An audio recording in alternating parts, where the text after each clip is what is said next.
Gilosga qiziqsangiz, yaxshi ma'lumotlar bo'ladi. Yetishtirish oson, daromadi jihatdan yaxshi. Bu rahbariyatga yoqadigan yondashuv, shuni aytishim kerak. Chunki bunda meva ko'proq oladi. Yongi o'sgan novda nimaga kerak? O'zi mana skunariyada bermagan novda korobkaga solib, qutiga solib, samolyotda jo'nataman deydigan odamlar bor. O'zini changlatadiganlar eksin iloji bo'lsa. Gilosda 3 ta yondashuv bor. Hammasi meva bo'ladi.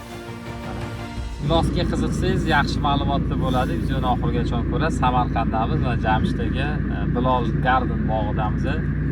Bu yerda oldin ham aytganmiz, bog' egalarining o'zi bu biznesga qiziqishadi, Yevropaga sayohatda qilishadi, o'rganishadi. Biz o'zimiz ham ishlaymiz maslahatchi sifatida ba'zan. Shunday. Jamshid aka, mana bu daraxtimiz, eslasangiz Rashid aka bilan keluvdik. Turkiyalik mutaxassis ustozimiz. Kim Green butasi usulida shakl berilgandi. Shunday. Faqat muammo shu ediki, meva ona shoxlarni yonida edi. Faqat o'sha liderning o'zida edi. Mana bu misol mana. Kamaytirib bo'lmasdi bu holatda. Shunday. Bu shox o'zini changlatadigan nav bo'lgani uchun mevani haddan tashqari ko'p ushlab qoladi. Mana bu yerda turibdi. Va shuni natijasida barglar mayda bo'ladi. Barg mayda bo'lganda aytganingizdek meva mayda bo'ladi. Shu muammoni endi to'g'rilash uchun, vaziyatni to'g'rilash uchun Rashid aka shu narsani tavsiya qiluvdilar. Bir fikringizni aytsangiz o'zi Jamshid aka, nima o'zgarish bo'ldi? Bundan bizda bitta muammomiz bor edi. Mana bu mana bunda ko'rilsa ham bo'ladi. Qaysidan yangi novda ana yo'q, bermayotdi. Buni Rashid akaga maslahatlashma qilganda, Rashid aka aytdiki, buni kesib, bemalol chiqarsa bo'ladi, nima qildilar? O'sha paytda biz kesgandik mana pastdan, mana hozirda har bitta kesilgan nimada kamida 7-8 tadan yon novdalar bor, yon shoxlar bor. Endi bitta savol Jamshid aka, shu yongi o'sgan novda nimaga kerak? O'zi mana skunariyada bermagan novdalar. Shuni o'zidan olib qo'ya qolsa bo'lmaydimi? Mana shu qarang, mana ko'p-ku meva. Bundan unaqa ko'p hosil olib bo'lmaydi. Ko'p hosil olsa xuddi mana shunaqa yotadi. Mayda bo'ladi. Ham hosil mayda bo'lib qoladi. Buni yondan hosil olinadi. Misol uchun bir 70-80 santimetr chiqazilib, o'shadan hosil olib, xohlagancha misol uchun yiriklash uchun kesib qaytarib. Bitta ikkita yo'l bo'ladi Jamshid aka, men qo'shimcha qilaman. Gapingizni oldim. Birinchi yo'l, to'g'ri yo'l, mana shu yonga ketgan novdalar ko'p o'sib ketmasa, pastki qismida gul kurtak hosil qiladi. Va kelasi yil mana Sobir aka ko'rsatsangiz bo'ladi. Pastki qismiga mevani qo'yib turib, bu bitta o'suvchi kurtagini kesaladi. Shunda pastida birinchidan gul kurtaklar zich bo'lmaydi. Ikkinchidan mana bu siz qo'ygan o'suvchi yana yangi novdani hosil qiladi. Bu o'sgan novda 80 sm orqaga ozuqalarni jo'natadi, shakarlarni jo'natadi va mevani yirikroq qilib beradi. Endi mana bu novdani siz har yili o'sha pastni qoldirib kesaverasiz va yirik meva olaverasiz. Shunday. Va shu katta siri shuki, gilosni agar mevani shu 1 yoshli novdan pastidan olsangiz 50% yiriklashtiruvchi ishingizni mana shu narsa bajarib beradi. Qolgani keyin o'g'it, suv bo'lishi mumkin. Shunday. Lekin mana bu holatiga men Jamshidga tajribangizni ayting o'zingiz, o'tgan yillar meva olgansiz. Shu holatiga dunyoni o'tini bersangiz ham xohlaganingizdek yirik bo'lmaydi. Bitta holatda Siyraklashtir. gilos yo'q, qaranglar. Siyraklatmasa ham bitta vaziyatda yirik bo'lishi mumkin edi. Mana shu turishiga.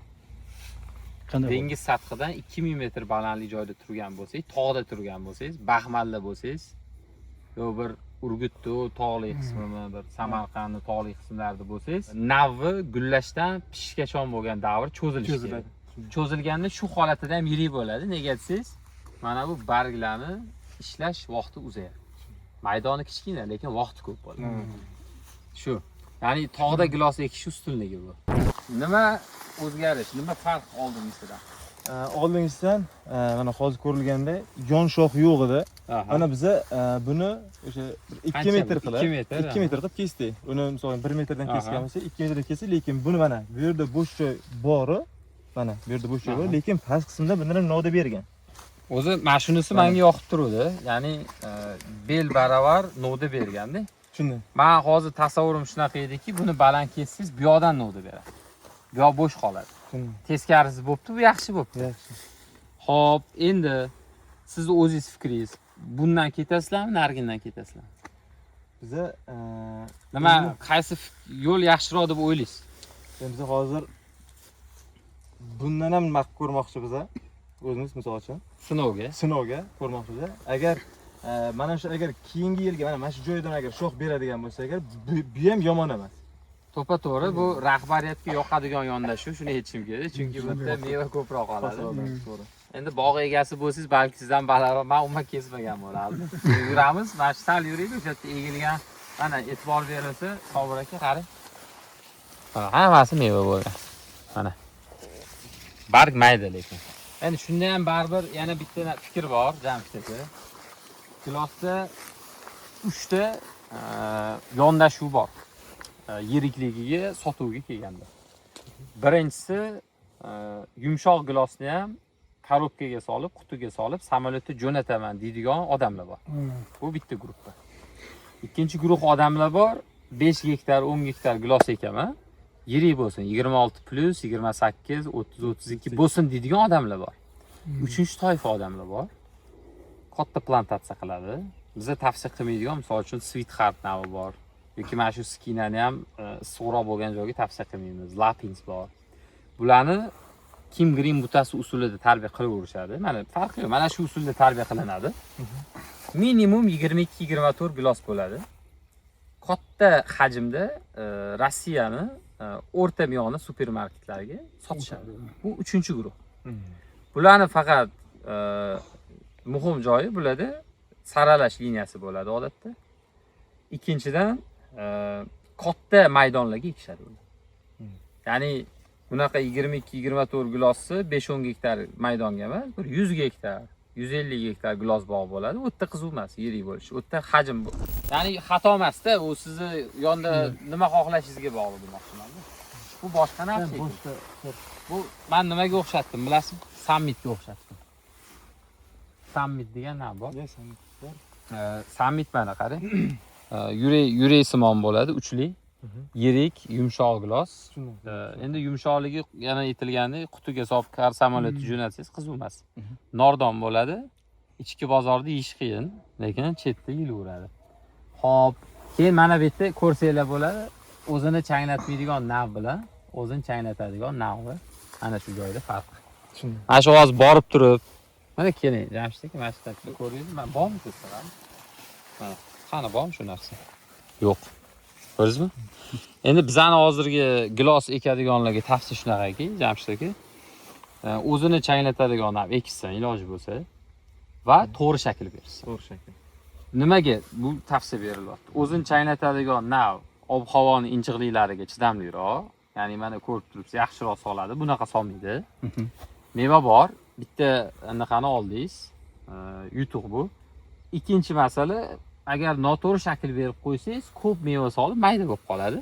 Endi boya aytdim, yondashuvingiz agar yirik meva xohlasangiz, yoqmaydi sizga.